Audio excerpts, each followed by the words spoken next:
he's not supposed to be a C.J. Spiller. You know, he's not a Darren Sproles clone.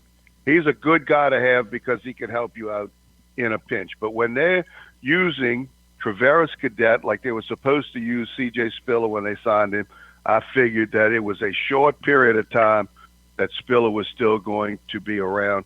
And come to find out, they had to work out a contract with Breeze, and this is baffling to me.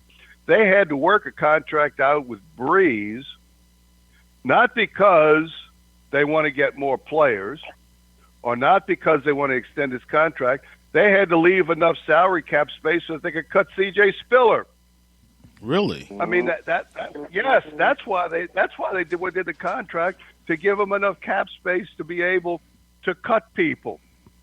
And so now the Saints are over $40 million in dead money for this year. $40,405,183.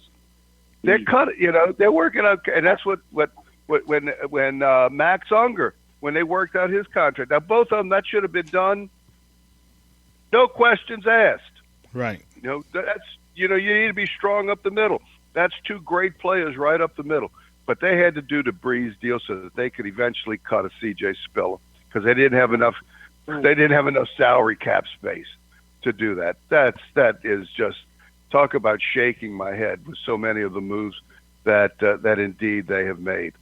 But that being said, Breeze is playing so well, and not just a touchdown pass to Brandon Cooks, which was just on the money, perfect pass, wasn't it? I mean, it was step by step. It was a perfect play. It was a Saints record in 5 steps. Mm-hmm. I mean, Breeze had to get the free safety to move, and so he looked away for 3 steps. It was 5 steps, balance, and throw the football. He got the free safety to move. Free safety started off the hash to the weak side, got him to move all the way to the hash mark. Cooks had his steps right in sync with Breeze on his 5th step. It was obvious that he was open. Breeze took 5, didn't take a hit step, balance step, turned the ball loose. Ball was caught at the 29-yard line. Here you go, Professor. Did a little Pythagorean theorem work this past week. That geometry came into play this week. The ball was in the air, 41 yards. A squared plus B squared equals C squared. Baby. Yes. We know that. Ugly head.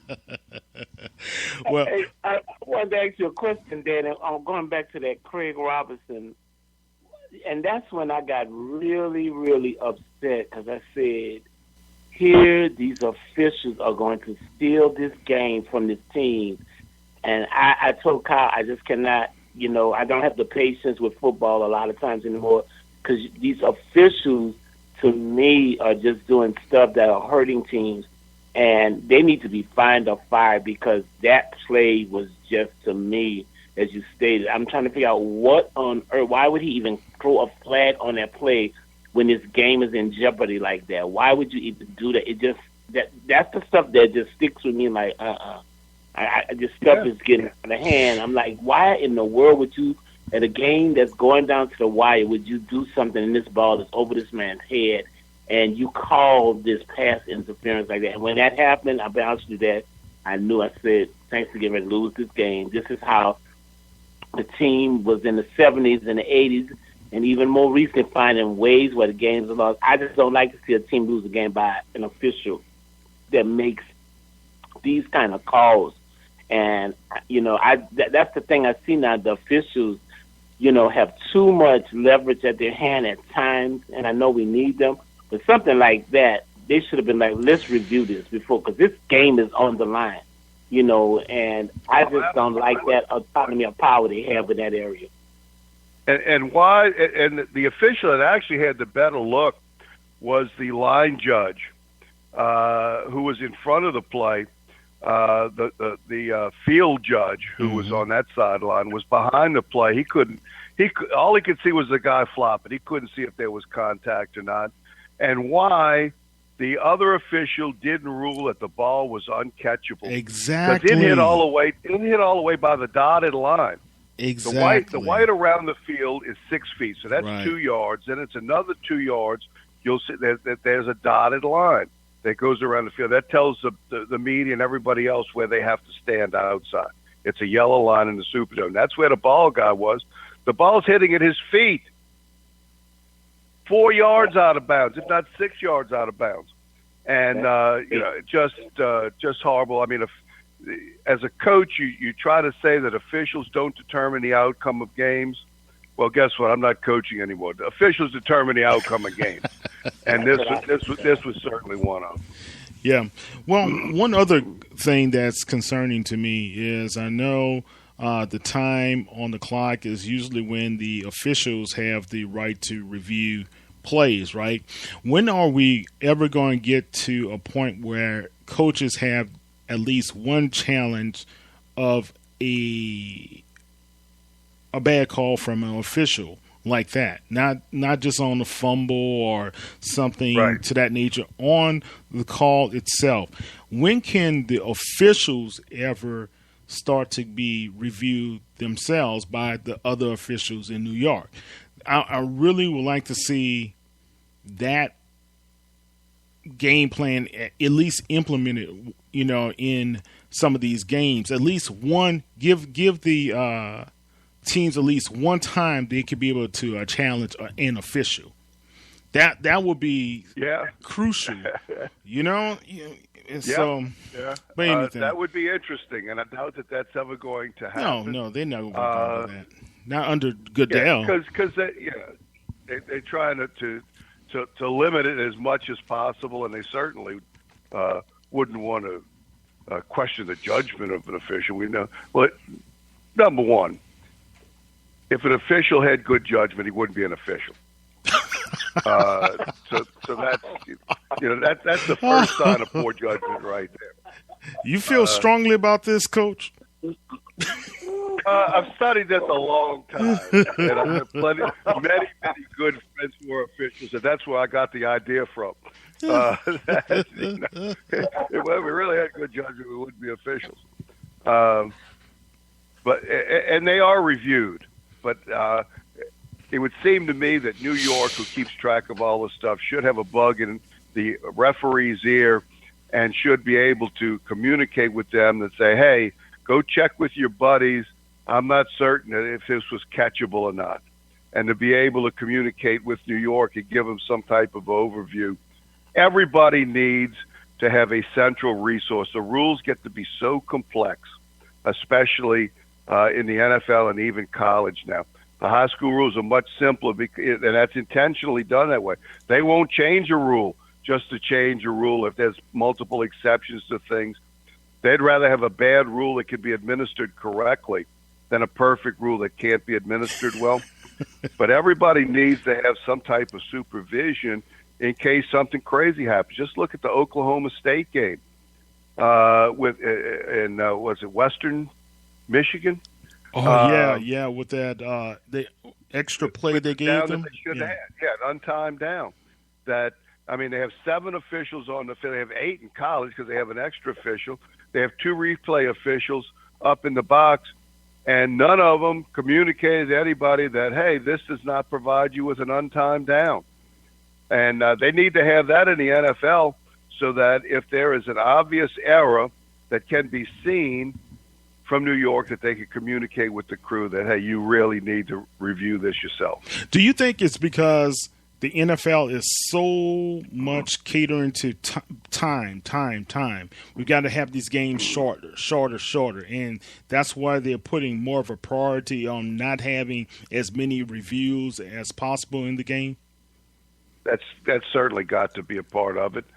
But along with that, they try to keep things so narrow to protect the officials from themselves, and that's why they try to be so specific with the catch rule.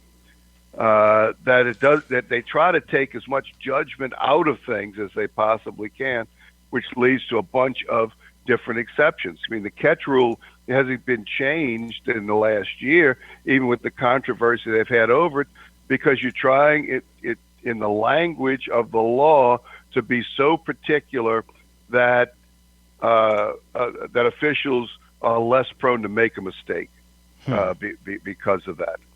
So there's some competing influences on all sides of the officiating question that makes it sometimes difficult to enforce rules, difficult to write rules. Sometimes you wind up with unintended consequences, like the kickoff rule. There was 7% more kickoff returns last year than in week 1 last year. And the reason that they put the rule in to match the college rule, kickoff from the 35 with touchbacks to the 25, was to encourage teams that caught the ball in the end zone to not run them out. And what it's actually done in college football, they still try to kick it deep. Very seldom, but they can't always kick it into the end zone at the collegiate level. All the pro kickers can. But what the unintended consequences became this year is that if you can hit the ball up in the air high and to the 5-yard, between the 5-yard line and the goal line, and make the other team return it, it's very difficult for them to get beyond the 20, much less to the 25. So you actually had 37% of the kickoffs returned this past week, as opposed to 30 the year before. So it's counterproductive as usual with the NFL. To this point. Now, we'll see. They're going to review it at the end of 4 weeks. They may change the rule in the middle of the season or in the first quarter of the season to see if that they try to get the sample size up big enough to be able to make an intelligent decision on that. It may not survive the year, or something else that they really should look at is not only the number of kickoffs, but how many injuries are occurring on the kickoffs, whether that really would justify maybe even taking the play out of the game, which I think would be a shame because the kickoff is such an important part of the game. Yeah. Right. Yeah. You know, you score a kick. Professor? Go ahead, Coach. Go ahead. Go ahead, Dad. Yeah, I mean, it's you score, you kick the extra point from the 33-yard line, and then put the ball on the 25-yard line or whatever, and there you go. You know, just keep going right along. Yeah. So I think at some point they're going to outlaw, in pro football, they're going to outlaw the kickoffs. Okay. Yeah, because the game is not slowed down. That game went for 3.5 hours because of all of the penalties. So if that's their goal, they failed miserably on Sunday with all of those penalties. And that unit was known for being the ones that throw a lot of flags. It came out later. If you have that particular unit, they're notorious for throwing a lot of penalties. So the NFL needs to get a wraps on that particular unit of officials, because that game ran well over into the next game. I mean, well over into it because of all the other through. Coach, let me ask you. Very slow crew. Let me ask you about the 2-point conversion. I had my theories about what the Saints could have done differently. What would you have done as a coach, knowing you had a rookie one-on-one with Crabtree? Well, that's because you're kind of you're having to make sure you have enough. Because remember, in pro football, it's from the 2-yard line. In college and high school, it's from the 3. So it's actually easier in pro football to get a 2-point conversion than it is in either college or high school. And by the way, Carr just went up 35-31. I think it was the old one-play drive. Brother Martin kicked it out of bounds after scoring to go ahead 31-28, and then one play Carr throws a touchdown pass. So 6:45 left in the third. Carr is up 35-31. Wow. But so you're stuck really in the 2-point conversion plays with having enough people in the box to defend the running game while still trying to get help on the perimeter. And do you try to bring somebody off the corner to pressure the quarterback if he's going to throw the football? So there's some serious dilemmas there, and we could foresee more and more teams going for 2 during the season, because once again, it's at the 2-yard line. The defense is really in a bind, because if you only match up defensively, let's say they're out there with 3 wide receivers, a tight end, and a single back. So that means that attached to the line of scrimmage, they have 6 people. So you've got to have 7 either